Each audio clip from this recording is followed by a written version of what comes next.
So, hi, Vaughn. Thanks for joining me today. Before we get started, I'll let you introduce yourself and tell us about your current role. Yeah. Hi, I'm Vaughn Tackmann. I'm the head women's track and field coach at Hamlin University.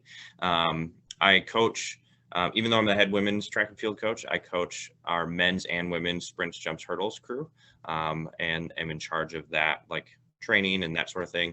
But then it's when it comes to the women's roster, I'm just managing the roster and making sure that everybody on the women's side of the team has everything that they need. And was college coaching always a dream of yours, or what path did you take to get here? Yeah, I think I always knew that I wanted to coach. I wasn't sure exactly at what level. Um, when I finished my undergrad, I actually worked at an environmental learning center down in Lanesboro for 2 years. And I found it was an awesome job. It was really rewarding. But what I found is that I enjoyed teaching the like adventure classes more. So like our canoeing, our orienteering, our ropes courses, that sort of thing, because of the coaching aspect. And so I kind of ran with that a little bit, and I approached my college coach at Luther College and asked, if there was any way that I could help out, and a position was available, and that's what started me on my coaching career. So this is year number 10 now of coaching. And yeah, it's been kind of a wild ride, but it's been great. And you were a student athlete both in high school and in college. So you were aware you had been surrounded by other athletes and had had a previous coaching relationship yourself. What would you say to a student who is maybe thinking about coaching and who's maybe had some experiences themselves in interscholastic or high school coaching or being an athlete, but maybe not necessarily to the effect of, doing 4 years after high school? Like, is that still feasible? Oh, definitely.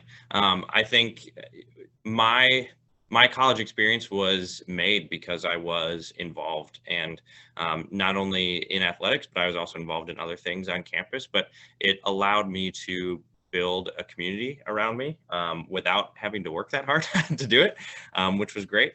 And then it also just gave me a chance. I didn't start track competitively until my junior year of high school. And so I felt like I wanted more. So it gave me 4 more years of that sport, and now I'm coaching it. So it definitely was something that, you have to balance it, but you figure it out. And it definitely informed my 4 years as a college student. Yeah. And what does a typical day and season look like for you now? Of course, there's not one typical and you're at a Division III institution, so maybe speak about what you know about the ebbs and flows of a coaching season, and then even as you progress and maybe start as an assistant or a volunteer or a graduate assistant and then move up to head coach, how might you see some differences as your years go on and then just even in and out of season? Right. Yeah. The typical day or typical year. I wish we had typical days sometimes. But from a year standpoint, I look at it kind of like a slow build. There's obviously certain benchmarks throughout the year with championship meets and things like that we're working towards. But basically, how I kind of approach our year is our year starts in July. And the reason it does that is because we're coming off of in June the state meet for the high school season. And so our recruiting and that sort of thing, if there's any last minute like recruiting things that happen, it happens in the month of June. And so from July 1st through then the middle of June, it's just kind of a slow build. And we're adding, things every single month, every single week, every single day to our schedules and to our plates. And so summer is a lot about like just getting prepped and prepared for the year to come with regards to the team, the new set of recruiting that we're doing, those sort of things.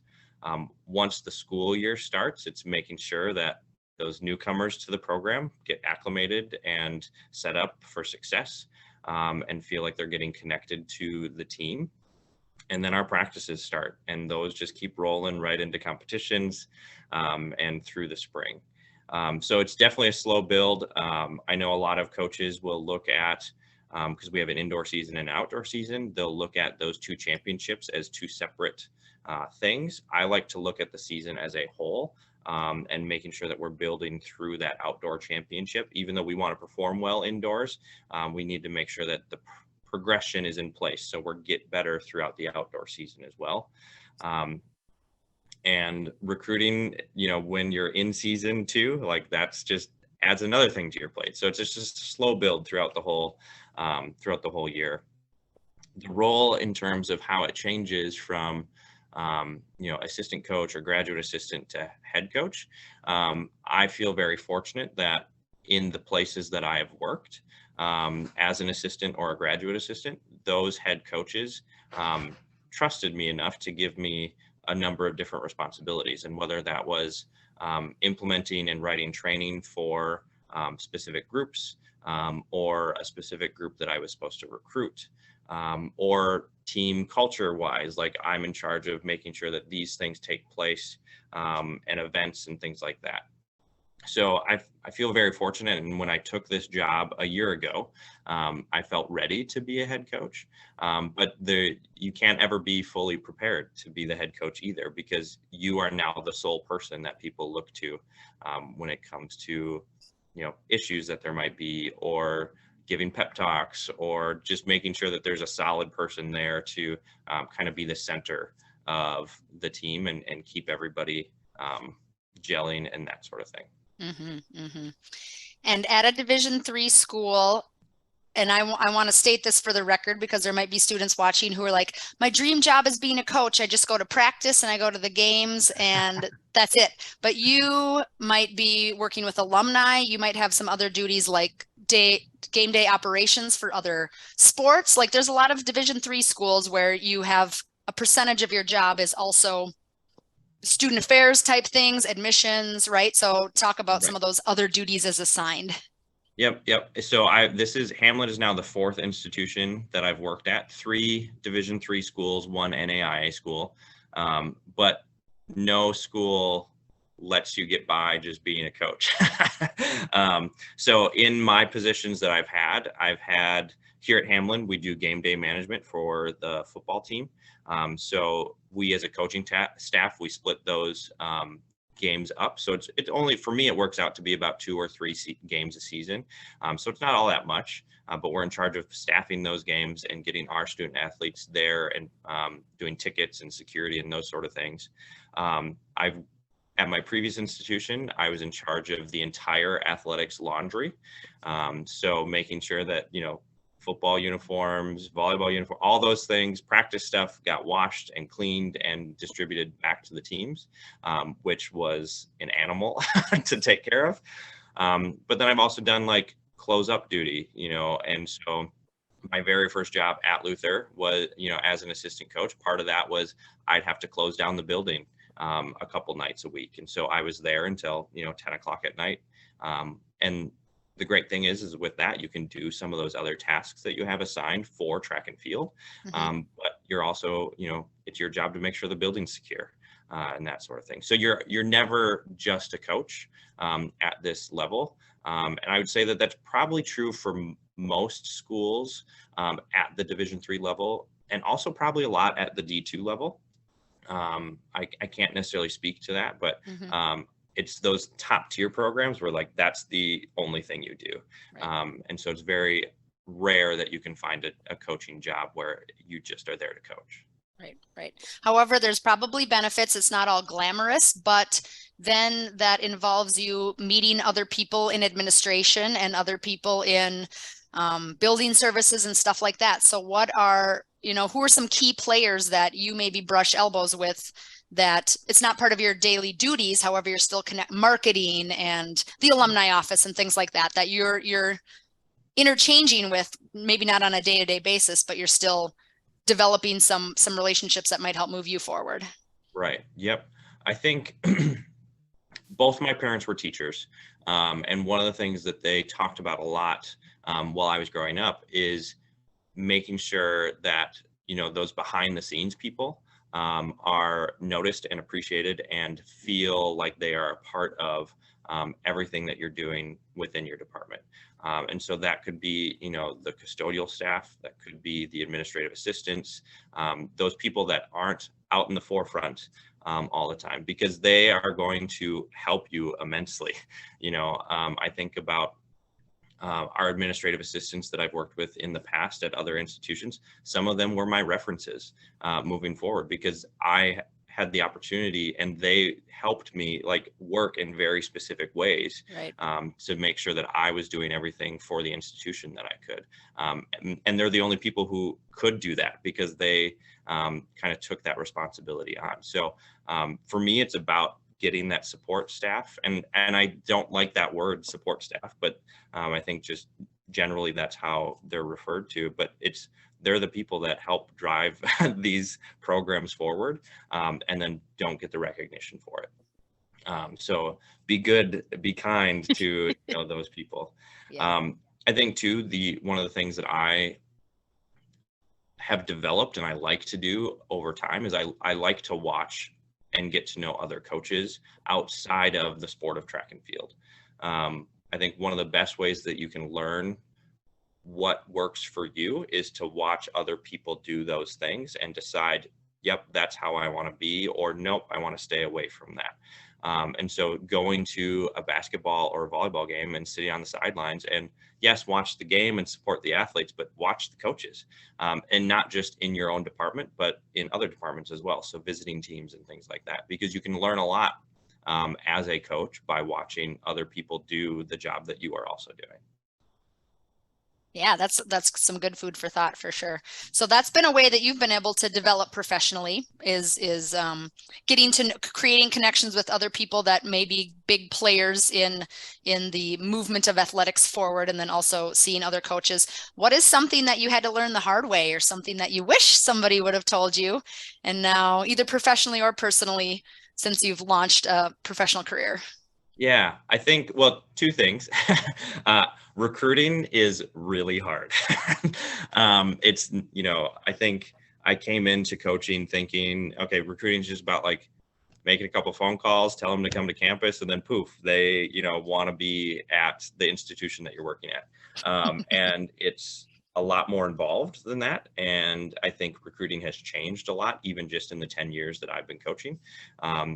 And so figuring out how to effectively communicate and share your message with the athletes that you're attempting to recruit, and then building those connections out from there, and being able to cater to the needs of individuals when it comes to recruiting, while also still maintaining a sense of self and being strong in who you are and what your program philosophy is.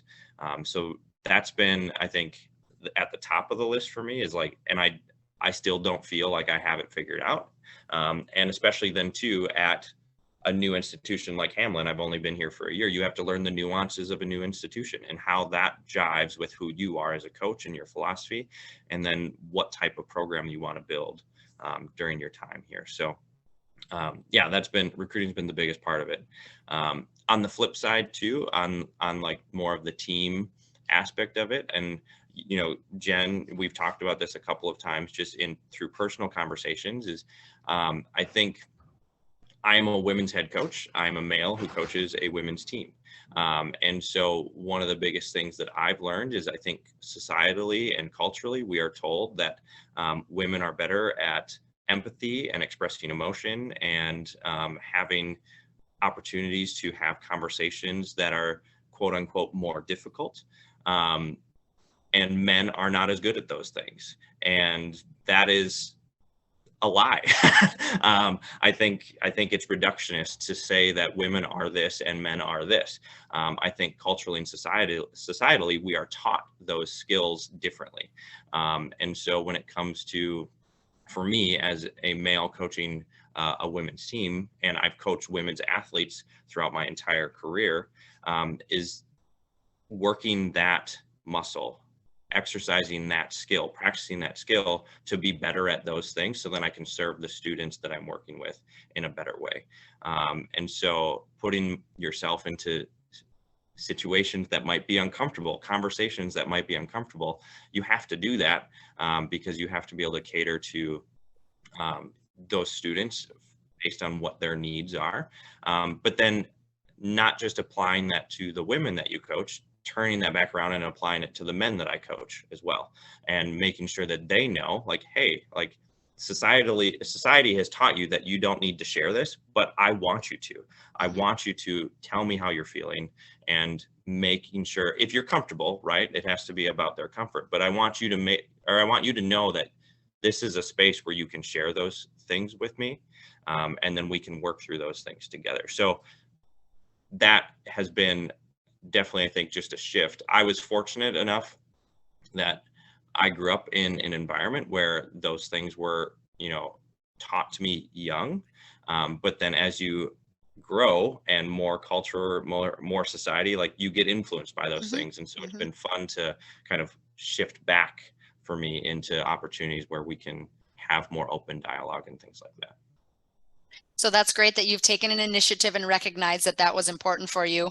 Thinking about other ways for autonomy, or let me think about how to ask this. So when you think about your role, do you have a lot of autonomy? Are you making up the workouts? Are you making the decisions on what meets you go to? Are you answering to an athletic director? I mean, there's a lot, obviously it's not single-sided decisions at all, but what if you were going to talk to somebody who's going to be a future coach and they're thinking they're going to create all their own workout plans and all their own strength plans and all their own transportation trips and all that stuff, like, that's probably not going to happen, right? So you work with others, but what kinds of things have you been able to have some autonomy with?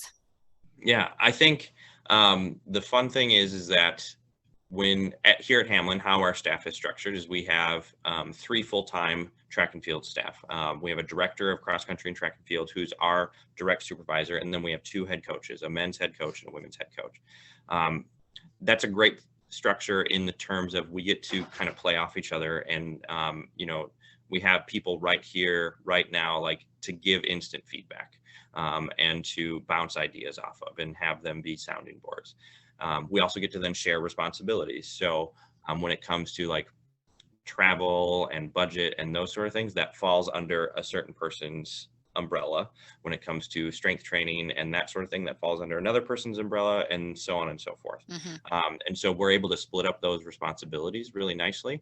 I think the great thing for me is coming in is I get to kind of push the boundaries a little bit and kind of say, hey, you've done things this way. Let's think about doing them maybe a different way and just see how it works.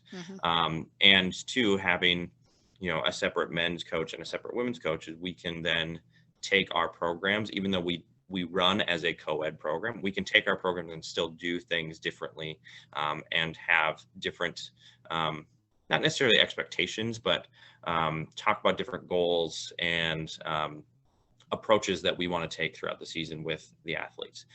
And the way that I like to operate too is with that is I look at coaching, especially at the college level, as a partnership between me and the athlete. The athletes are adults. And so I want them to, even though I'm writing the training for most of them, like, I want them to tell me how they're feeling. Like, if they feel completely burnt out because they had, a big test that they're studying for and didn't get enough sleep, or enough nutrition, that sort of thing. Like, I need to know that, and we need to work together then to adapt the training, either for that day or for that week, depending on how they're doing. And also too, I want them to, if we can have that open dialogue and have some more of that partnership, they're going to trust more in what we're doing, I believe. And I'm going to trust them to take ownership over what we're doing as well. Let's go back to the idea of somebody watching this who's maybe thinking about being a college coach. Who are people that you are following in the industry, or some philosophies that because you're still wanting to learn yourself, right? Are there journals that you subscribe to? Are there certain people that you're following in the field to make sure that you're staying relevant? What does that look like, your own professional development? Yeah, that's great. As a coach, you, if your institution allows you to, you pay membership dues from your budget to be a part of, in the track and field world, it's called the United States Track and Field and Cross Country Coaches Association. It's a long name. The acronym. Yeah, every sport has some sort of coaches association at the college level. And so if your institution is if you're lucky enough to be at an institution where they help through your budget pay for those dues, you are a member of that. And so you can take part in any sort of convention or professional development opportunities that those associations have. So in a couple of weeks, myself and the rest of our staff, we're going to our track and field coaches convention in Colorado and taking part in, lectures and group forums and networking things to get to know more coaches across the country, but also learn things from some of the best coaches in the nation. So that's a really cool opportunity. For me too, I've been fortunate enough to work at now 4 institutions, and fortunate enough to work with people who I trust and I respect, and people who I feel like have really informed my own development. And so staying in contact with those people that you meet over your career, one of the guys that I coached, he was a teammate of mine, and then I coached with him for my first 3 years at Luther. He was my best man in my wedding, and so it's one of those things where building those connections and having that kind of core group of people that you've worked with, that you trust and can bounce ideas off of, is great. But then too, I think looking at, looking at some of those coaches in the highest level of your sports as well, or just sports in general. And so like I've been fortunate enough to have conversations and meet the jumps coach at LSU, and be able to, send him a message every so often to just be like, what am I doing wrong here, or help me out. But then too, I think more locally, one of my kind of coaching mentors, without even ever having met him, is Hugh McCutcheon at the Minnesota Gophers with the volleyball program. I think his style and the things that I hear him talk about, now I've never watched him, run a practice. I've never talked to any of the athletes that he's coached, but watching his style at games and the things that he's talked about in interviews, those types of things have really resonated with me. And I think it's been fun to, again, watch another sport or another coach in a different sport do their thing and have a lot of success doing that as well. And that can widen your own, especially somebody considering, should I do college? Should I coach high school? What do I like that? Those can only, like you said, inform your decisions on what maybe their philosophy that might match your philosophy too. Right. Yep. Yeah.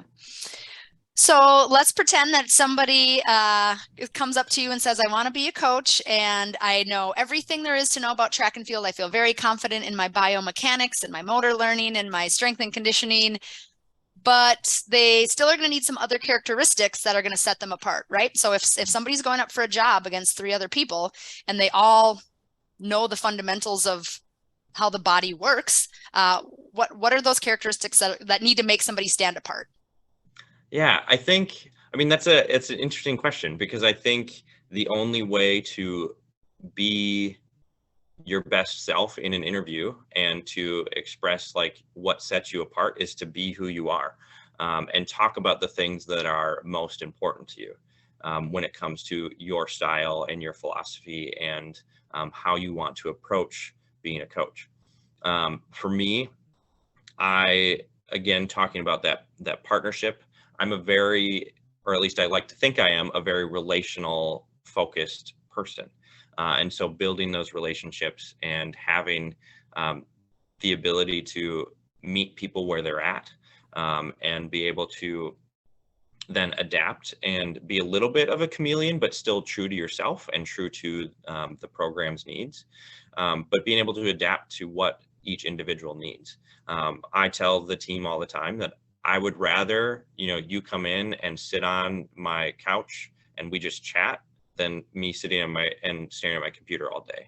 Like, I would rather do those things, even though I need to do some of the stuff on the computer, right? I would rather do those things and build those connections that way, than do all of the other stuff.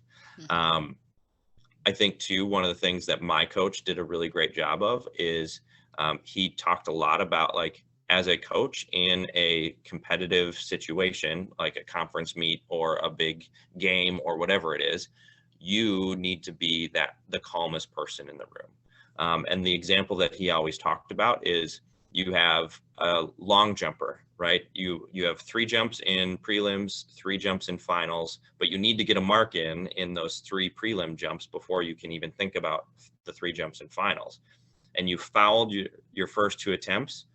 As a coach, what are you exuding? Like, are you exuding confidence and calm and giving clear, direct, and impactful feedback?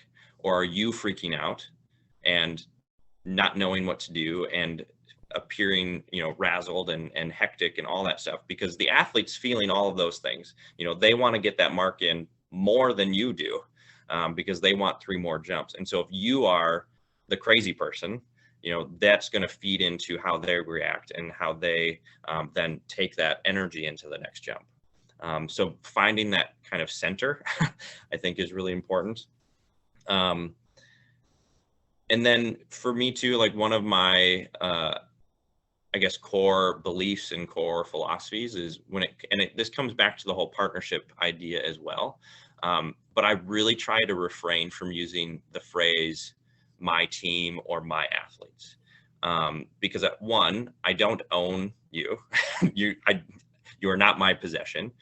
2, especially at the D3 level, you chose to be here. You chose to be at Hamlet, and you chose to be a part of this team. Yes, I helped, maybe guide you and lead you in this direction through the recruiting process, but you made that choice. And so the way that I like to approach that sort of conversation is, these are the athletes that I coach. These are the athletes that I have the opportunity to work with. Mm-hmm. This is Hamlin's team, and I am just a part of it. And if we can all kind of look at it that way, I believe, right? Not everybody believes that, but if we can all look at it that way, then we are all working towards a common goal versus someone working towards my goal.